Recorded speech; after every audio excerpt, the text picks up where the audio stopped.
Hello everybody, this is Mr. Rob and welcome back to episode number 63 of the Houston Astros franchise here on MLB The Show 20. Today we have finished up the month of May, so it's about time for a little bit of a monthly recap. So if you're excited for this one, make sure you leave a like and subscribe down below, especially if you want more franchise content as we continue along in the 2021 season. So we just finished up the month of May and our Astros had a phenomenal month going 21-7. They finally started to click and they have blossomed their record out to 38-21 and are one of the best teams in the league.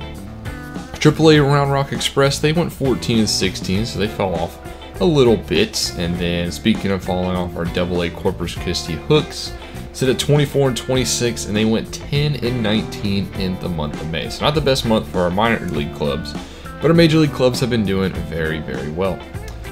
With the month ending, let's actually take a look at the players of the month as well. Here they are underneath awards. And in the American League, looks like Chris Sale was your pitcher of the month, going 130 with 57 strikeouts. And Alex Bregman was actually your player of the month. He hit 365 in the month of May with 9 homers and 31 RBIs. So good for Alex Bregman. And then rookie of the month is for Los Angeles, Evan White. He hit 306. 6 bombs and 10 RBIs. So a lot of solo shots, it looks like, mixed in there. And in the National League, it's Cal Quantrill out of San Diego with a .47 ERA in 5 games appeared. He won all 5 of his decisions. Kyle Schwarber is your NL Player of the Month, hitting 356 with 12 homers. You know he's going to hit a lot of bombs.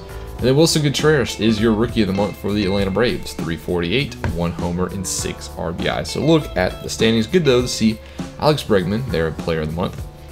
But now let's actually take a look at the standings, shall we? We're going to start off in the AL East with the New York Yankees leading the way out there with a 39-23 record. They have a 2.5 game over the Tampa Bay Rays and then a 3.5 over the Red Sox. AL East is always a dominant division.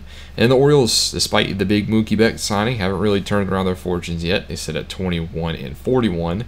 In the Central, this division has been downright awful this year. Their leader is the White Sox and the Indians, and they're both 1 game under 500, 30-31, 29-30. So the AL Central, not the best representative. The Twins at 29-31 are only a half game out, and the Royals 27-34 are only 3 games out. So you love to be in the AL Central right now.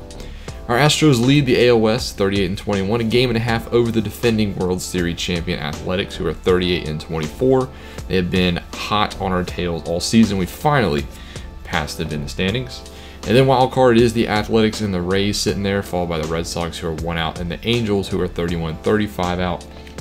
In the NL East, it is the New York Mets leading the way, 35-23, but the Nationals right on their tail, 35-24. Central is not as bad in the NL. Cubs lead it with 35-25, a half game over the Brewers. And then in the West, it is the Dodgers, who are the best team in baseball, the defending NL pennant winners with a 42-19 record. They have kind of set themselves apart in the NL West like they usually do. And the wild card is the Nationals and the Brewers, and the Giants are a game and a half back. So that's it through 2 months. So we are one of the best teams in baseball. Let's take a look at the team rankings to see why. Batting average wise, we are 3rd in all of baseball, 2nd in the American League. So we've been hitting the ball a lot better this year and also been scoring a lot more runs, tied for 4th as well. Actually, all the top 6 teams are all in the American League. So it's kind of an arms race out here, and we've done a good job keeping up. Home runs, we've hit plenty of long balls as well, 17th. Bregman leads the way with 16 of those. And we just got a boost with the Josh Bell pickup, which we'll talk more on Josh Bell later. Stolen bases, still the worst team in the league at this 22. Part of the reason why we brought up Miles Straw is just to get some speed on the roster. I'd like to improve in this category. And then pitching-wise, starting off with the ERA, if we can find it.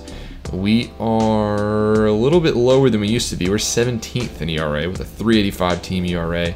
So our offense has really been picking up the slack. It's kind of dropped in the month of May. I'd like to see that go back up. So if we can, get our pitching better, we'll be very hard to beat. And that kind of goes with runs allowed as well. We are 11th. So a couple of those are earned runs, but still like to see the pitching be a lot better, as currently we are the 2nd best team in baseball behind Los Angeles Dodgers. That's where we sat as a team. Now for the, chunk of the episode, we're going to go to our team stats, and I'm going to do it this time divided by position. Usually I do it by just best players, but I'm going to start with position, starting with the catcher position, which is arguably our worst spot in our lineup, as Garrett Stubbs and Maldonado make up that group. Starting off with Stubbs, who's kind of actually been the everyday catcher for the past couple weeks. He's hitting 208 on the season. More of a defensive catcher, so I don't really expect much of him from the plates, but he is getting 27. I'd like to see a little bit better than just a 208 average, as he has kind of gone down from 2020. And then Maldonado is on the flip side. He's hitting below 200. He's hitting 197 with 2 homers, so a lot worse than last year as well. Remember, he had a phenomenal start to 2020 and hasn't looked the same since. And he is also a free agent after this year, so I'd like to move on from Maldonado probably after this season. Let's go to first base now, and starting off with the newest Astro, Josh Bell. If you missed last episode, we made a blockbuster trade. We sent Roberto Osuna and Yuli Gurriel to the Pirates for Josh Bell. He will be our first baseman for many years to come. He's had a phenomenal season. He's hitting 316, which when we picked him up, he was actually hitting 330, so he has not had a good start to his Astros tenure. But 15 bombs already, 33 RBIs. It was a very controversial move in the fact that we gave up probably the best closer in baseball for him, but like I said in this series, this is a team who are also trying to clean up their image, and Osuna, with a checkered past, we moved on from him because it's just, you like to get the Astros back in the good light, and Josh Bell is also a young player. He's going to bring a more positive image to this squad, and he's Texas born, so a native of Texas. It's just a good story here for Houston to get somebody for them to cheer for, and Josh Bell will be with the team hopefully for years to come. We have also another year of arbitration, but I'd like to get a long-term deal worked out soon for him. The other first baseman on our roster is Justin Smoke. He was the platoon first baseman with Yuli before the Josh Bell trade. He's hitting 234, 3 homers, 8 RBIs. I mean, he's a solid piece, veteran, 34 years old. He's basically just going to be the backup first baseman now, which isn't necessarily a bad thing. So if Bell needs a day off, I feel relatively confident Smoke can be a good fill-in. At second base, Jose Altuve. He's had a very good season, returned to MVP form. He's hitting 317 with 9 homers and 18 RBIs. Been a phenomenal leadoff hitter, which is what you like to see after he kind of dipped last year. Going back to Altuve numbers with home runs also taking a nice jump up. Arguably having the best season since that 2017 MVP season. So I'd like to see that out of Altuve. I think he is the only second baseman on roster, which is going to take us to third base, which is the May Player of the Month, Alex Bregman, hitting 301 over the course of the season, 16 homers, already 52 RBIs. He is probably the best hitter on this team, just the anchor, hits in the 2 spot, can hit in the 3 spot, 4 spot, 5 spot. Very flexible, will man that hot corner. As you can see, his numbers, his average is the best it's been. His homers are on track to blow 41 away, and he's got 52 RBIs already. Going to hit triple digits. I wouldn't be surprised if Bregman has an outside shot at bringing home that MVP award. And then shortstop wise, Carlos Correa, the last man of the infield, who's probably doing the worst. He is hitting 291 with 11 homers, 35 RBIs, so he's really picked it up, which 290 for your worst infielder is that's a scary lineup. So Correa got off to a really slow start. I love the fact that he's picked it up in the month of May. He's hit 11 homers now, 35 RBIs, 291 average. He is also a free agent this year though, so he is going to demand some money. And we already have long-term extensions to Altuve and Bregman in the infield that we'd like to get Bell worked in. So could be tricky affording Carlos Correa. So very interesting. And we also signed Springer to a contract. So maybe a little bit of questions about Carlos Correa's future. Other shortstop on roster is Aledmys Diaz. He's played in 18 games. He's hit 267, 2 homers. So he's been pretty impressive in his start to the season. He actually started off in AAA because he had a horrible 2020 and not the best spring training, but he is officially the utility infielder now for us off the bench. I guess it's going to take us to the outfield where we have a little bit of a log jam. Starting off in left field. We kind of platoon out there, but let's start off with Michael Brantley, who hits against right-handed pitchers. He has had another very good bounce-back season. Brantley's somebody I have on the deadline, on the trade block. He didn't have the best 2020. We offered him a cheaper contract as well in the offseason. Didn't really expect him to take it, but he did. And I'm actually kind of glad he's done. He's been a phenomenal platoon left fielder, hitting .308 with 6 homers. Bouncing, return to form. This was before the Avisail Garcia trade. And it's kind of worked out in our favor. He's been a very good platoon man. He's on a 1-year deal, so can move on for him if we want. And he's probably on... Maybe we can even get some assets for him at the deadline. So he's sending his stock up, which is good for us as well. The other guy who mans the left field spot is Avisail Garcia, who's hitting .261 on the season with 4 homers and 14 RBIs. He is a very good hitter. He was also the other man we picked up in the Zach Greinke trade this offseason to Milwaukee before we flipped Lorenzo Cain, and he's been a solid addition. 87 overall as well, 29-year-old. Only hitting .261, so not what I expect out of Garcia. I kind of expect his average to be higher, but he's been a quality man. He's got 4 homers. One of them, though, was a grand slam. So I'd like to see those numbers go up, considering how much of a good hitter he can be, but he has been serviceable at that. And the other left fielder we have on roster is kind of our DH. He's listed at left field, Yordan Alvarez, and he hasn't had the best month of May. So we've had a lot of players increase in the month of May, but Yordan's actually not had the best month of May. So only hitting .264 on the season, which is actually about in line with last year, but 12 homers, 37 ribbies. So he's been very good, though. It's not to say that Yordan's been bad. It's just Yordan hasn't hit as well as he was. So he was actually in the low 250s, so he's gotten his average up a good bit in the past couple weeks. But at 23 years old, we kind of expect him to be a cornerstone of the future, and nothing really to worry about here with Yordan. Let's move on to center field, which we have George Springer out there. We signed him to a 3-year, $36 million extension in the offseason to be our center fielder of the future. And he's slumped in the month of May as well, hitting .250 on the season, 4 homers only. Not George Springer-like numbers, so hopefully it's not too much of regression considering we just signed him to an extension. He has gone down 6 in contact versus left, so that is a little scary. We hope he can pick it up. I think he's a good hitter, and he's a great defensive center fielder, but just a little, makes you a little anxious seeing those kind of numbers. Especially when the other center fielder we have on our roster is Mark Canha, who we picked up late in the offseason on a cheap 1-year deal from the defending champ Oakland Athletics, and he's done a phenomenal job as well. His average is, though, below 300. It's been over 300 for most of the season. Now it's down to 291. And he's also, though, got 12 homers and 33 RBIs in only 38 games. So he's played very well. Another reason why we just have such a logjam in the outfield position is he is a good utility, can play all the outfield, corner, infield, but I'd like for him to have a spot in the lineup. He's too good to be sitting on the bench. And he's actually not really regressing either. He's actually gotten better hitting against lefties. So Canha is also a solid piece to this roster. Got to find a way to just get all these guys at bats. And then lastly, in right field, we have Josh Reddick, who's hitting .233 on the season, only 1 home run. We traded him last year at the deadline to St. Louis and re-signed him in the offseason. Don't think he will be back in next year. He's regressed this year. He's not hitting the best.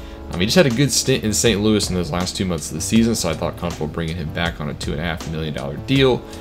But I think it's safe to say he will not be back in 2021. So that should do it for everybody on the roster. Oh, Miles Straw, he's only had 2 at-bats, so not really going to touch on him. On the pitching-wise, let's start off with the starting pitchers. I'll go by innings pitched just because all the starters should be at the top. With Justin Verlander, he's had a great age 38 season, just really showing no signs of slowing down, even though his regression is going down. His numbers had not. 193 ERA, .97 whip, 79 innings pitched, 75 strikeouts. He's honestly should be in the Cy Young conversation again, despite being 38 years old. We decided to keep him around instead of Zach Greinke, and might have made a good move, hitting with a 193 ERA. Other guy, next we actually have our ace. Let's actually scroll down to Lance McCullers, who has not had a good season. 4.66 ERA. Lance McCullers is somebody we really needed to step up, especially after trading Greinke, and he really has not. He's actually done way worse. His whip has improved all the way to a 164, only pitched 58 innings, 55 strikeouts, 59 hits. McCullers needs to step up, considering he is also a free agent after this season. If he doesn't improve, we can let McCullers walk which is not what I had envisioned for him, but sometimes you have to cut your losses. So McCullers is really auditioning for a contract in 2022. That's going to take us to the backside of our rotation, which hasn't been as strong. Let's start with Jose Urquidy, who's actually stepped it up in the month of May. He's sitting at a 4 ERA. Urquidy was one of our breakout pitchers last season with a 2.49 ERA with a 1.25 whip. So it's actually kind of interesting that his whip is the same as it was last year, considering his ERA is way higher. Not going to be a guy who strikes out a lot of batters. He's actually going to give up quite a bit of hits, but he does get outs in clutch time. He's pretty clutch. He's got a potential. He's still improving, so I think Urquidy is somebody who will stay in this rotation for quite a while. Let's go to Rogelio Armenteros, who hasn't had the best couple of weeks. His ERA is sitting at a 3.91, which is kind of what you expect from Rogelio Armenteros from the sample size we've got. He kind of hovers around a 4 ERA starting pitcher, which isn't bad for a number 4 or number 5 slot, which is really what he is currently. So he's somebody who's just going to anchor down the rotation. Still only 25 years old as well, so he has time to improve. And then lastly, it's going to bring us to Josh James, the very hit or miss pitcher on this roster. You've seen a lot of Josh James this year. He has great potential. He's just never really tapped it. And at 28 years old, he's kind of running out of time. He's got a 4.85 ERA this season. He had a 7.78 last year. Spent lots of the time last year in AAA. We're trying to be patient with him this year, but the clock is ticking on Josh James to see if he'll ever reach that potential. He is under team control for quite a while, but be interesting to see what happens as his leash is kind of growing shorter and shorter. Let's go to the bullpen, which actually hasn't been as stellar as well. Starting off with our long reliever, Brad Peacock. Peacock was our best reliever last season, and we brought him back on a 1-year deal, considering our bullpen wasn't the best, but you kind of have to bring in your best reliever from a season ago. Sitting at a 4.02, so kind of in par with last year, maybe a little worse. Also a free agent after this year, so we can bring him back on a tentative option. He's relatively cheap. I don't think he'll ask for a lot of money, considering he's going to be 34 years old. Also have Joe Smith in the pen, who's done a lot better. He's pitched a lot more this season than he did last season. Now that he's in more of a middle relief innings. Age 37, he is regressing pretty fast, but you wouldn't think of it looking at his numbers. Past 3 seasons, 191.6, 180. So not the biggest sample size, though, if you look at his innings pitched. He's definitely going to have his most innings since maybe 2017, 2016, before he was in Houston full-time, but he's been serviceable. Hopefully he doesn't explode in the next couple of months considering his regression, but I've been confident with Joe Smith out of the pen. Chris Devinsky is also a guy we called up recently, 22 1/3 innings pitched. You kind of understand what you're going to get with Devinsky as well, 30 years old, 3.63 ERA, which is actually better than he's done recently. His whip is always going to be kind of high. He's not going to make it easy, but he can get outs when need be. Then we have Ryan Presley as well, who's pitched in 21 innings pitched, easily our best reliever. 32 years old from Texas. He's been a dominant setup man last year. He's kind of splitting time as a closer this year now that Osuna's been traded. But sitting at a 2.14 ERA, again, 0.86 whip, somebody who you trust in whether it be the 8th or the 9th inning. And last reliever we'll touch on before we get to the closer is Austin Pruitt. He's only pitched 11 innings, 2.45 ERA. Been serviceable, but he's had a small sample size. And that's going to bring us to Brad Hand, our new closer listed on roster. He kind of splits the closing duties with Presley. Kind of depends on who is coming up in the order, whether it be lefties or righties. He's pitched 15 innings, hasn't had the best season, 4.80 ERA. He is a lefty. We acquired him in the offseason on a 1-year deal to be that replacement for Osuna in case Osuna was traded, and now it's time. It's time to see what Hand's made of. Split time last year with Cleveland and Kansas City, was traded. Doing worse than he was last year, so maybe some sign of regression. Signed him to a 1-year deal, so can let him walk if need be, but I have high hopes for Hand. So that's going to do it for our players on the roster. One player I do want to touch on, and I kind of mentioned him earlier, is Zach Greinke. He was our 1-2 punch with Justin Verlander last year, and I only wanted to keep one considering they're both very pricey, and we went with Verlander. Got a nice deal for Greinke, and he's back out in Milwaukee, and he is killing it as well. So him and Verlander having dominant seasons.